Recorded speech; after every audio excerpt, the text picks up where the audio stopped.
Expiry जिसके लिए हर trader इंतज़ार करता है। क्योंकि एक छोटी कैपिटल से एक बहुत बड़ा अमाउंट बनाने का दिन और बहुत बड़े अमाउंट को ज़ीरो करने वाला दिन भी एक्सपायरी ही होता है। बट अगर मान लो आपने एक प्लान बना रखा है और अचानक से सेबी आके बोल दे कि अब से वीकली एक्सपायरी बंद हो जाएगी, तो सोचो आपके ऊपर क्या गुज़रने वाली है। सिर पकड़ के बैठने से काम नहीं चलेगा। ये वीडियो आपको कंप्लीटली देखना पड़ेगा क्योंकि आने वाले टाइम में सेबी कुछ इसी तरीके के स्टेप्स लेना चाहता है और कुछ इसी तरीके के स्टेप्स को फ़ॉलो करके वीकली एक्सपायरी को धीरे, धीरे, धीरे मंथली पे शिफ्ट करना चाहता है। ऐसा सेबी का कहना है। अभी तक कन्फर्म कुछ भी नहीं हुआ है लेकिन ऐसा सेबी का कहना है। तो आज हम लोग देखेंगे कि सेबी क्या कर सकती है उसके अलावा। और मान लो अगर सेबी वीकली एक्सपायरी बंद कर भी देती है, तो हमें अपनी ट्रेडिंग स्टाइल के अंदर क्या-क्या चेंजेस लाने हैं क्योंकि मार्केट छोड़ना कोई एक वाइज़ डिसीज़न नहीं होगा मेरे हिसाब से। तो अगर आप लोगों को ये सारी चीज़ें जाननी है तो ये वीडियो आपको कंप्लीटली देखना होगा। बट उसके पहले आपको कमेंट करना होगा कि क्या सेबी को वीकली एक्सपायरी बंद करनी चाहिए? और अगर बंद होती है, तो उसके हिसाब से क्या चेंजेज़ होनी चाहिए? मतलब अगर कुछ बुरा हो रहा है तो कुछ अच्छा भी तो होना चाहिए ना?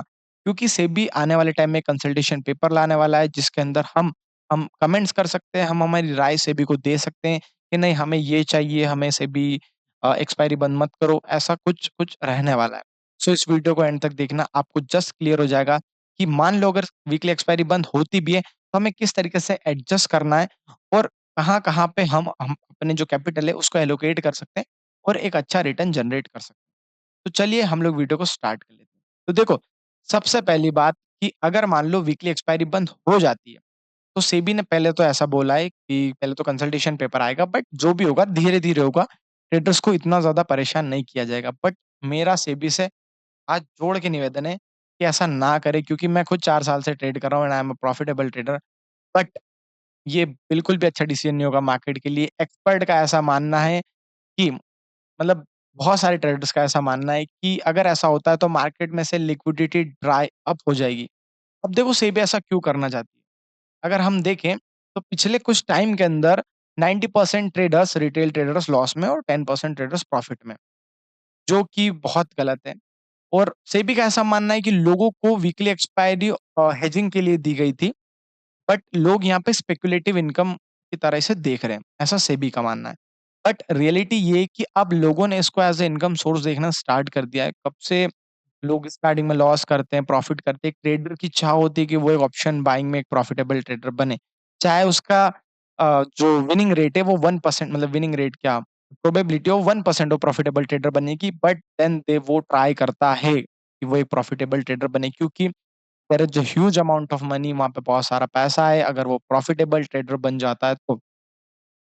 देखो सेबी का जो भी सोचना है, सेबी का अपनी जगह बिल्कुल सही सोचना है, बट मेरे हिसाब से सेबी को ये नहीं करना चाहिए।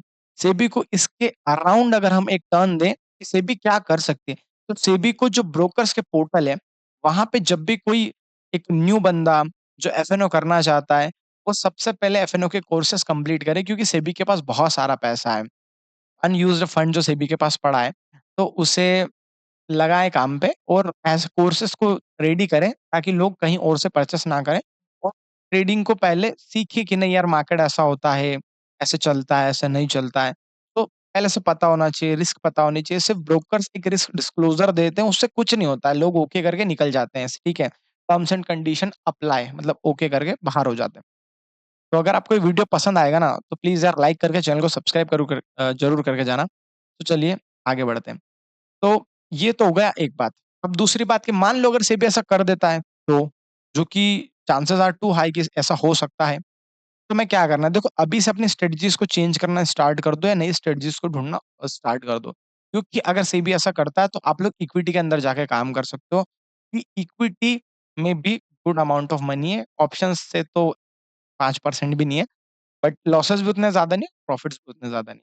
आप फ्यूचर्स के अंदर काम कर सकते हो, फ्यूचर्स ट्रेडिंग भी आप लोग देख सकते हो, जहाँ पे आपकी रिस्क और रिवॉर्ड दोनों ही कम रहेंगे और आपकी एक जो साइकोलॉजी है वो स्टेबल रहने वाली है। एंड आप स्विंग ट्रेडिंग भी फॉलो कर सकते हो। सो आपको कुछ निफ्टी 50s के टॉप कंपनीज़ को देखना चाहिए मेरे हिसाब से एंड उनके अंदर भी आप लोग ट्रेड कर सकते हो। तो अपनी जो कैपिटल है उसको डाइवर्सिफ़ाई करो हर जगह कि अगर कहीं से कोई इम्पैक्ट आता है तो आपके ट्रेडिंग लाइफ के ऊपर ज़्यादा इम्पैक्ट ना पड़े उन सारी चीज़ों का। तो अभी तक तो देखो इतना ही है, अगर कंसल्टेशन पेपर आ जाता है, तो हमें हमारी जो बातें हैं वो रखने का मौका दिया जाएगा। बट अगर साब सब कुछ होने के बाद भी अगर वीकली एक्सपायरी बंद हो जाती है, तो देखो भैया, मेरे हिसाब से तो मार्केट का बंटा-धार होने वाला है। तो आपको क्या लगता है, आप कमेंट सेक्शन में बता देना और चैनल को सब्सक्राइब कर देना। फिर मिलते हैं नेक्स्ट वीडियो के अंदर। Tata bye bye. वीडियो कैसी बनी, वो भी आप कमेंट में बता सकते हो। Thank you so much. फिर मिलते हैं नेक्स्ट वीडियो